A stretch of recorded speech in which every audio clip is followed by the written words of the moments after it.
Hiya there, friends, and welcome back to my channel, Piper's Positivity. And today, I am going to be giving you the ins and outs, the super secret stuff, if you will, the spoiler review of Spider-Man No Way Home. So, I just want to let everybody know before you even watch any further, this video is full, and I mean to the tip-top brim, of spoilers for Spider-Man No Way Home. So if you do not want to watch any more of this because of the spoilers, and it will impossibly ruin your in-theater experience of this wonderful Spider-Man movie, this is your chance to back out right now. Right? Are they gone? Okay, they must be gone. Okay. Okay, are you ready? Here we go. This movie picks up right at the end of Far From Home, where Mysterio is doxing Spider-Man's identity as Peter Parker, with it being reported by no one other than J. Jonah Jameson from the Daily Bugle. And this causes a chain reaction throughout the whole world to be completely and utterly shocked that this young kid is Spider-Man. And with this major crowd just below where Spider-Man had dropped MJ in the crowd before swinging off, the crowd started to almost hassle MJ to figure out if she was Spider-Man's girlfriend, and how could she support a murderer. Yeah. Spider-Man grabs MJ through the crowd, and the web slings off into, well, I'd like to say the sunset, but it wasn't really sunset, now was it? But anyway, they get out of there, and when Peter actually, eventually, when he goes back home with Aunt May and Happy and stuff like that, they all get nabbed by the authorities. So Aunt May and Ned, Peter, and MJ are all questioned of their involvement and if they can incriminate them for not only knowing Spider-Man, but maybe being an accomplice of possibly being a murderer. Well, with Peter rejecting to say anything and the rest of them kind of following suit, they say that they need a lawyer. In walks in, well, the next scene,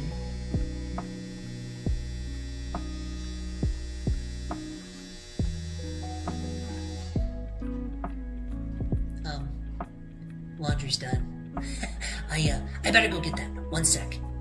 Now Peter is in his living room with Happy Hogan, Aunt May, and his new lawyer that, well, is revealed as Matthew Murdock. Yeah, Charlie Cox's Daredevil from the Netflix series is now recast into the MCU as his existing character from the Netflix series. How exciting! I am such a big Daredevil fan. Anybody else out there? Put it in the comments and let me know. I love that character. But anyway, so basically, Daredevil, or Matthew Murdock as we would know him only in the scene, not as Daredevil yet, but he lets Peter know that all the crimes that they have tried to put against him will not stick, and that he is most likely just a free man. Now with Peter Parker and MJ and Ned all in their senior year of high school, they now start to apply to colleges because they need to look forward to their future and where they're going to go and everything like that. Well, with them being outed as Spider-Man's accomplices and Peter Parker as Spider-Man himself, it's caused, well, how you say, quite the controversy. Yeah? And they applied to all these colleges and even the big one, MIT.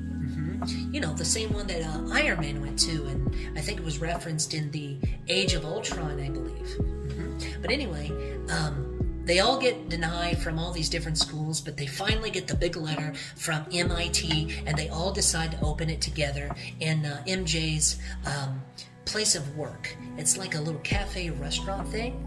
She's like a waitress, I think. Yeah, but they all open it and they realize they're all denied at the very same time because of the controversy associated with Spider-Man. Now, with that being done, Peter Parker is just completely shattered that his friends' lives are more or less in such turmoil and chaos, if you will, because, well, of his identity and everything that is associated with him. They now have to suffer for that, you know.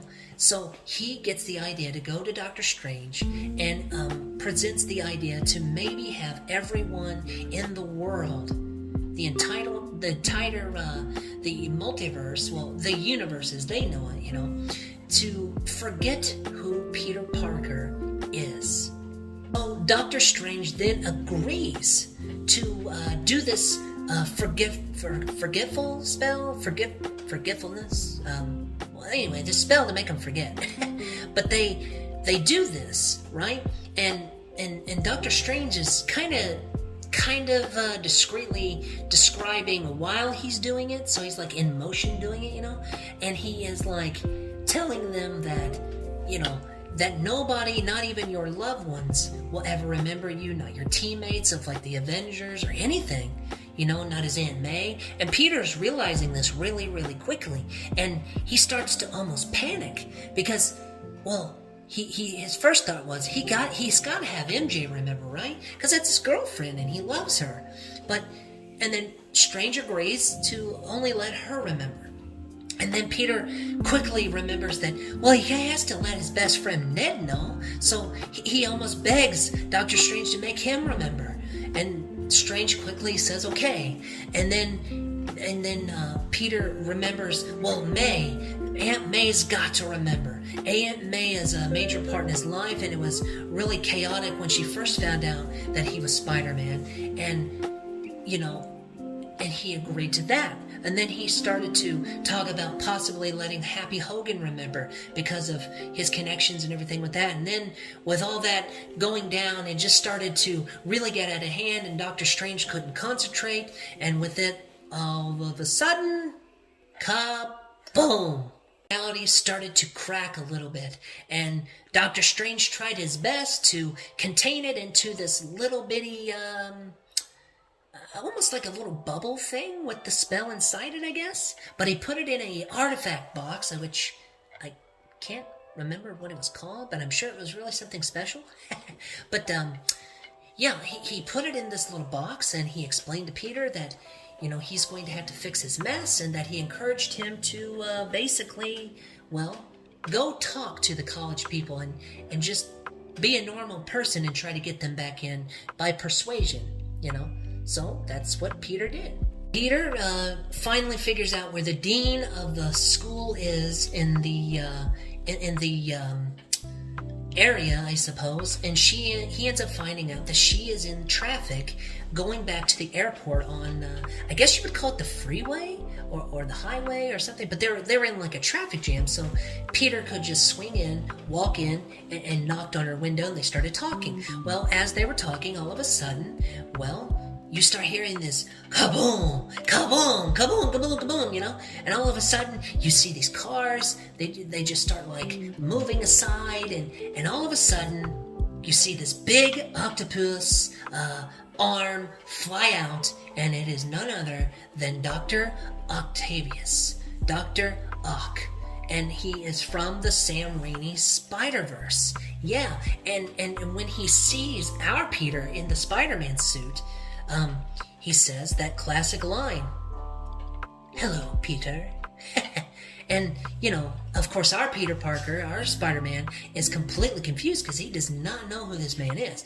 Well, to speed that up, they get into a little kerfuffle, and cars go flying, and things get slammed, and all of a sudden, eventually, Doc Ock's arms wrap around Spider-Man, and they almost obtain the nanotech from his suit to his arms, and they automatically, I guess you would say, upgrade or adapt to his technology, right?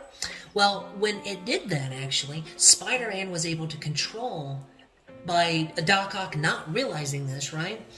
Because Spider-Man still had most of his suit on him, because he took like a little piece from his suit onto his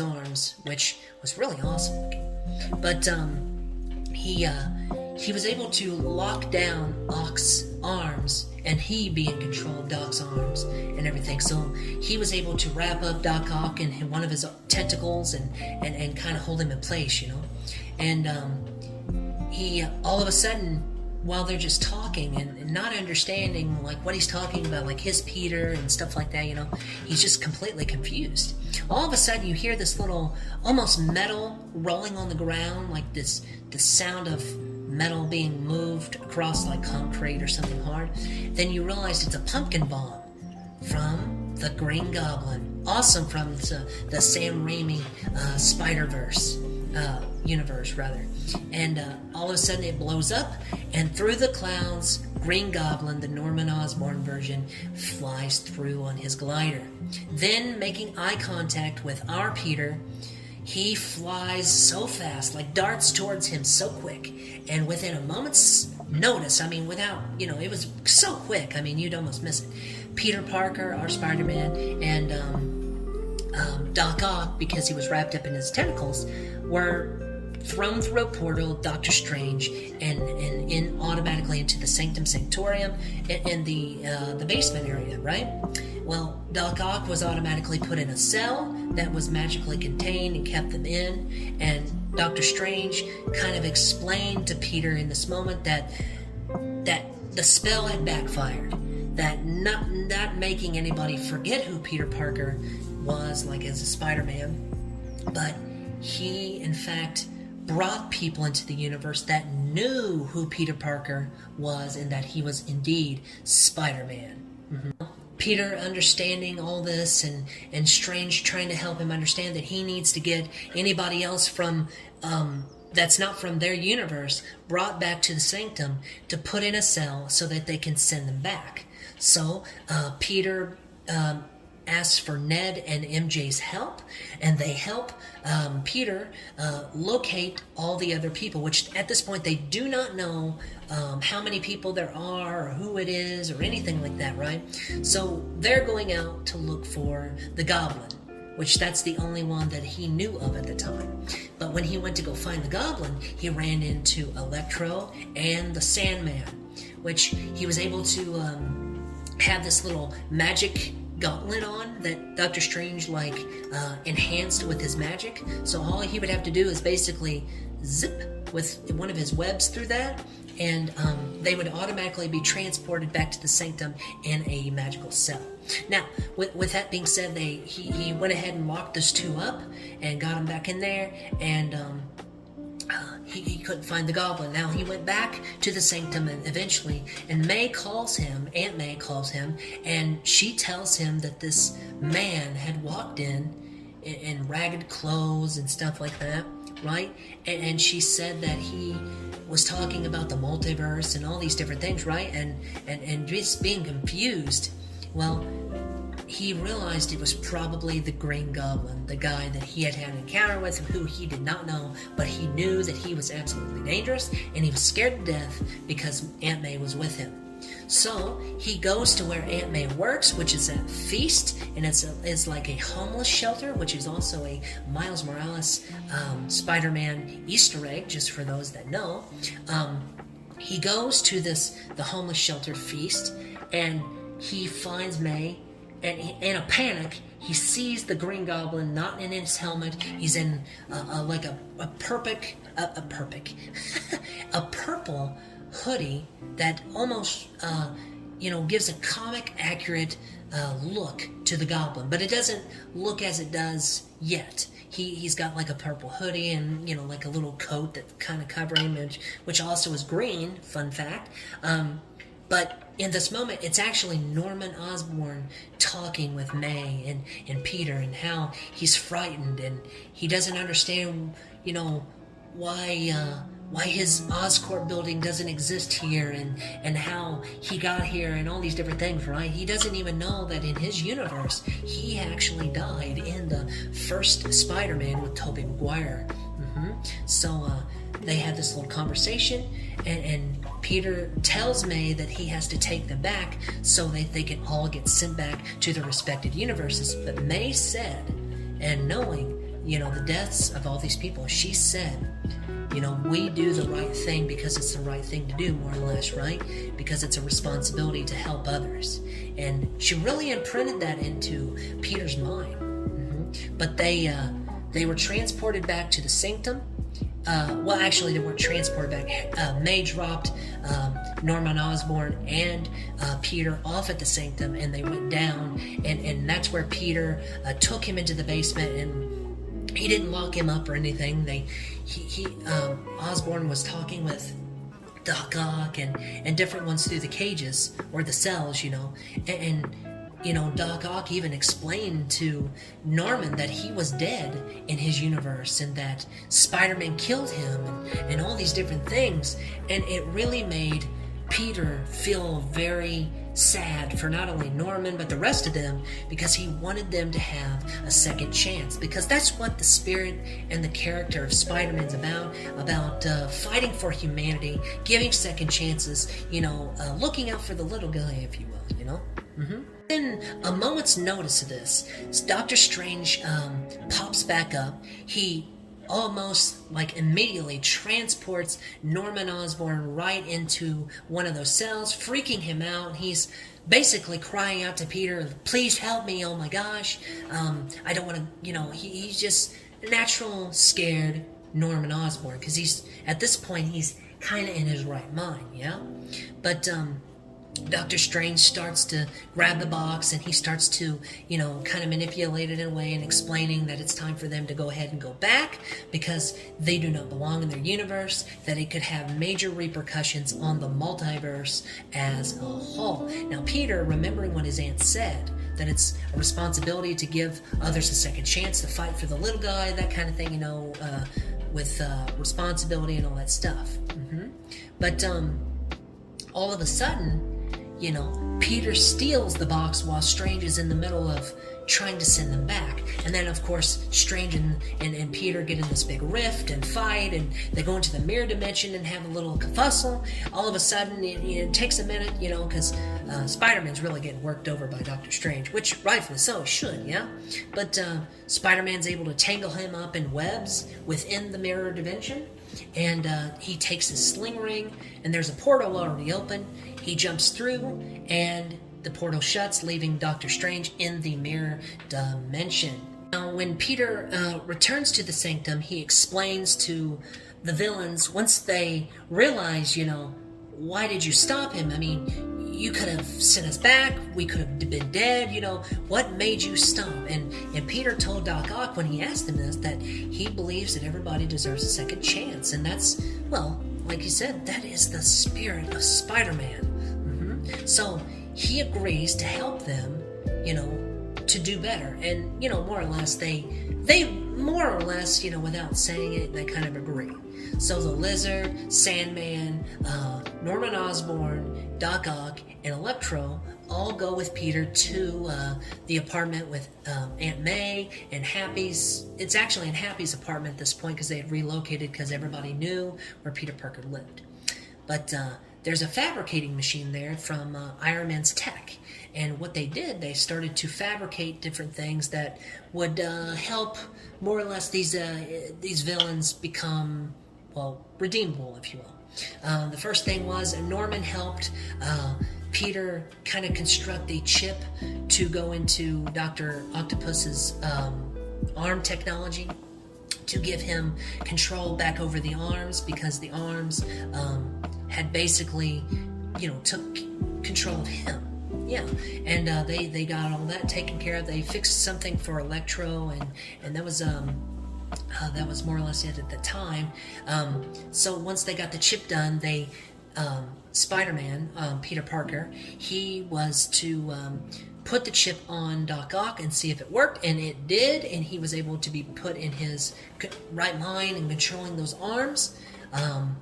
After that, they start to hook up Electro to this little, basically it's like a diffuser. It pretty much, more or less, took all his electricity away. If it loaded up to the full, circle thingy on there or whatever, then he would be cured, whatever.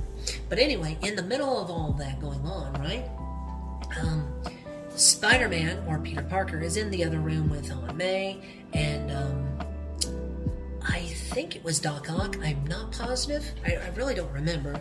But he gets the spider the spider sense, right? The Peter tingle, if you will. And he goes into the next room, and he's just kind of looking around, trying to figure out what that thing that doesn't sit right with his feeling, right? Well, and it's, it's like all going around. It's only like first person, he's trying to figure it out, and everybody's like, what's going on? What are you doing? I don't feel comfortable, you know what I mean? Because, they are villains still yet. But this is the moment where Peter shoots a web and catches the Goblin's hand on something within that scene. And the Goblin had taken back over Norman's mind, and that's where he basically had a little spiel about how they were meant to be gods, that what they had were gifts, and that they were meant to take, not give, basically. And with that being said, Electro ripped off the thing off of his chest and flew out of the window after blasting Doc Ock out the window, because Doc Ock tried to protect, because he now is in control of his mind. And let's see, Norman Osborn, which now is taken over by the mind of the Green Goblin, he and Peter start to fight, and I mean fight. And Sandman just kind of floated out the window. Lizard was already outside in the truck. He busted out as soon as he saw people from Damage Control and stuff pulling up, and he immediately busted out of there.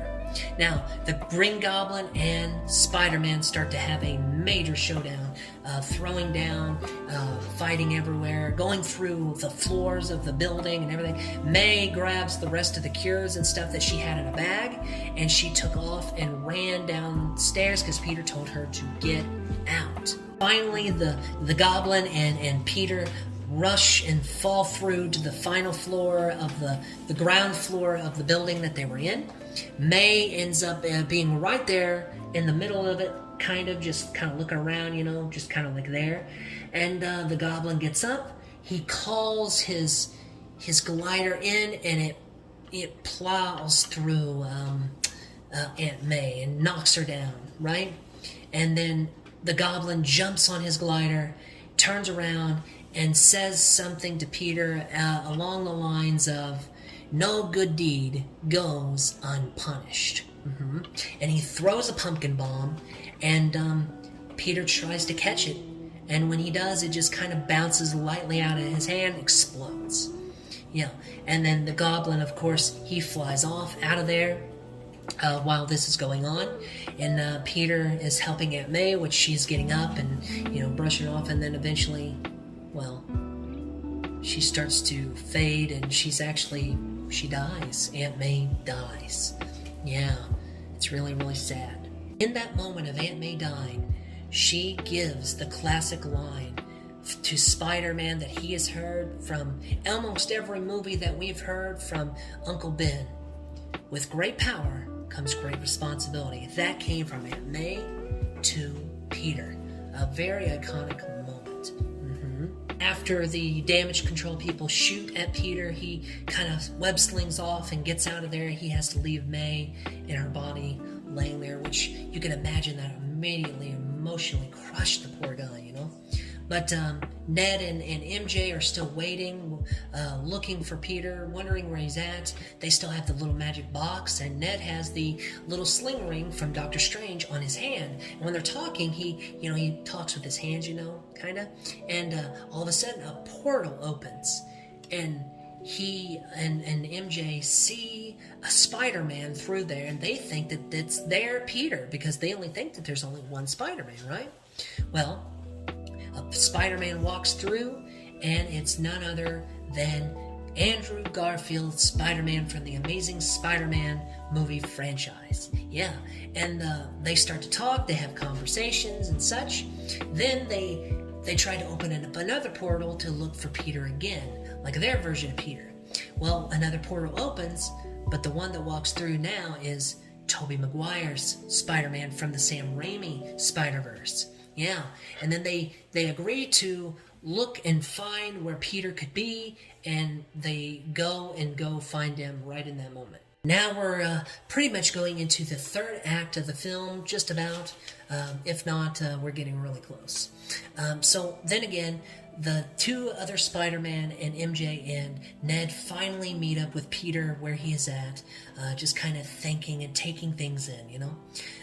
They all, when I say they all, I mean Tobey Maguire, Andrew Garfield, and Tom Holland's Spider-Man all have pretty well a special moment right at the beginning of their one meeting. Now, I will start referring to these Spider-Men by the actors' names so that we are not all confused here.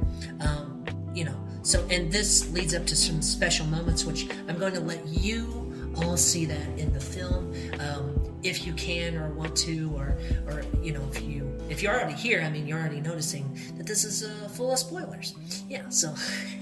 But anyway, they decide together that they need to finish the cures, to finish off the villains, to send them back to their respective universes. So they go and they start to create these cures. And in this scene where they're creating all these cures, all three Spider-Man, Tobey Maguire, Andrew Garfield, and Tom Holland Spider-Man, they all have wonderful, and I mean special, nostalgic moments together. So I will let you see that firsthand, so that I won't completely ruin that for you. We are at the final, very, very final scene, pretty much of the whole movie, and I guess this would be Act 3, I suppose. Now they get all the villains' attention, and they let them know that they are going to be at the Statue of Liberty, and that they should come, basically, to meet them, because they have this box, and they don't want to go back, so they're going to try to steal the box away from Tom Holland's Spider-Man, and of course they don't know the other two Spider-Man are there yet, so it's quite a surprise for them. Now, the villains all arrive, and they start having this massive battle, fighting, and everything like that, and yada, yada, yada. And one by one, every villain starts to get cured in their own way. Once the three Spider-Men learn how to work together, because two of the three haven't never worked on a team, and there's a lot of comical moments. So again, I'll let you watch that firsthand so you can figure all that out. But there is, let's see.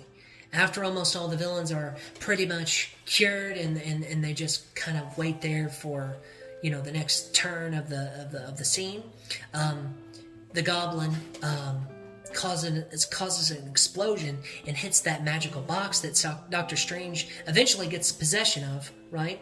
And it causes that spell that's within the box to be contained. It just kaboom! Goes out into the sky and cracks the sky and makes it all purple like the broken glass we saw like in the Loki series and stuff like that, But while this is all going on, it caused the Statue of Liberty to... In this version of the movie, it's the Statue of Liberty is holding a version of Captain America's shield up on the... where she's holding the lantern or the fire stick or whatever you want to call that thing. But anyway, the shield of Captain America falls off, and it goes through all the scaffolding and everything, causing, major damage, falling off and everything like that. But MJ falls by not being able to hold on. She falls to the sky, or to the bottom, right?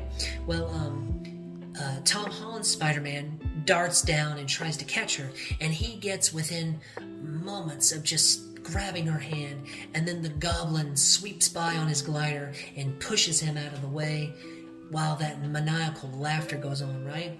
Well, Andrew Garfield out of nowhere darts down, grabs MJ, and saves her before they hit the ground.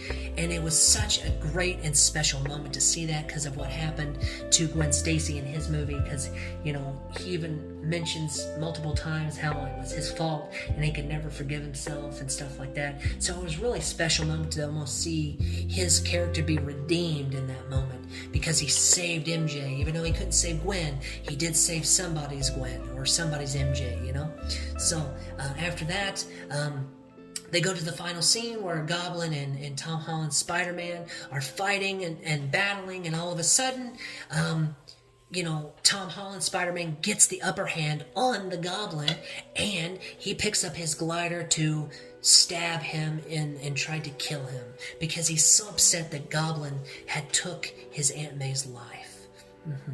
So, with that being said, he's got the glider pretty much above his head, and he's getting ready to go down and try to stab him. Well, out of nowhere, Tobey Maguire Spider-Man jumps in front of the Goblin, grabbing the glider to stop Tom Holland Spider-Man from killing him. You just looking and having that eye contact moment, realizing this is not what Spider-Man does, and Tom Holland Spider-Man eventually lowers the glider, and within moments, Tobey Maguire Spider-Man gets stabbed in the back, literally, by the Goblin. And he falls down. The Goblin is getting ready to stab Tom Holland Spider-Man. Andrew Garfield flies out of nowhere, throws the cure to Tom Holland Spider-Man, grabs it, and he stabs the Goblin right in the neck, and causes the Goblin to be then cured in that moment. Now, there's a lot of special moments between characters and such. There is one that I will mention. It's definitely an honorable mention between Electro and Andrew Garfield's Spider-Man. They have a moment where Electro's never seen that version of that Spider-Man's face. The one that he fought, and he said that he said he knew you were a kid, and he knew you were from Queens, and he just thought that he was going to be black. and Andrew Garfield Spider-Man, kind of apologized, jokingly, whatever. But Electro just kind of gave a little wink and nod and let you know, he's like, well, that's okay. I'm sure there's a black Spider-Man out there somewhere.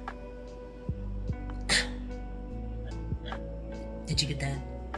Miles Morales. Yeah, anyway.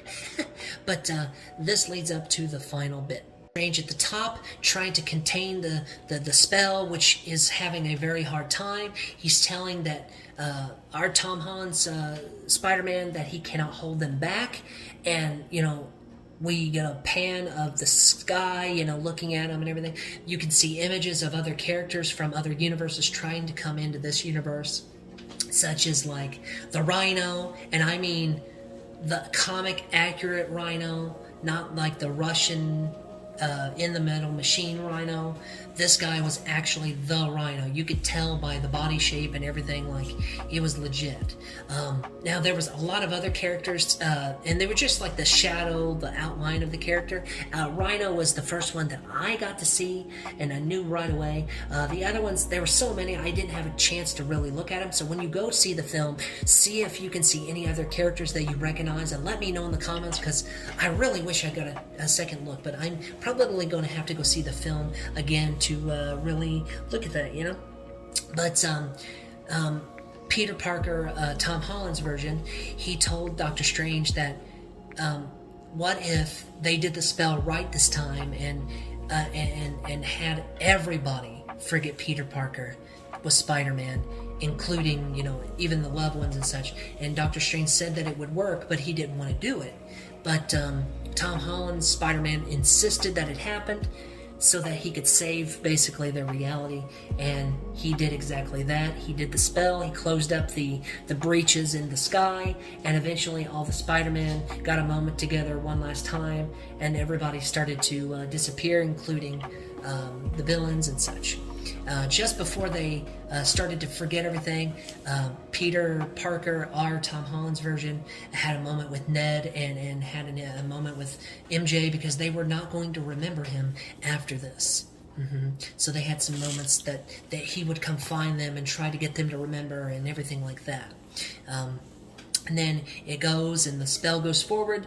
Tom Holland's Spider-Man swings off and goes to the next scene, which is pretty much the last little bit.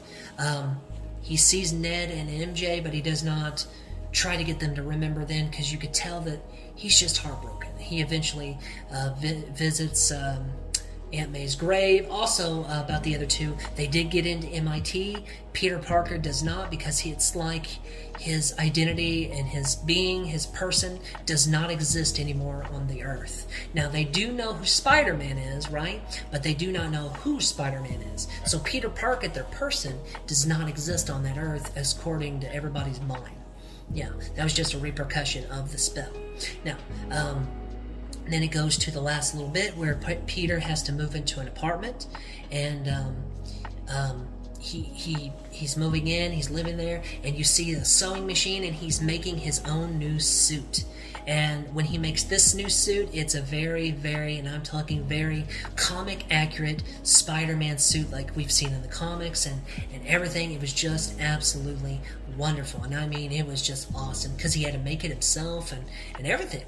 And then basically it ends on that note and it goes into the post-credit scenes. So I will do a separate video for the post-credit scenes. If you are interested in that, I will definitely do that after I post this video here. And I am so glad to know that we as comic book fans can have fun and you know, really enjoy the details and nostalgia and the Easter eggs and stuff and all these things, and we can share it and get along even when, you know, maybe we don't agree on everything else. We have a common like and love. But thank you for coming. I hope you enjoyed. Thank you for being a friend. You are loved, you are cared about, and until next time, God bless you, my dear wonderful friends. Amen.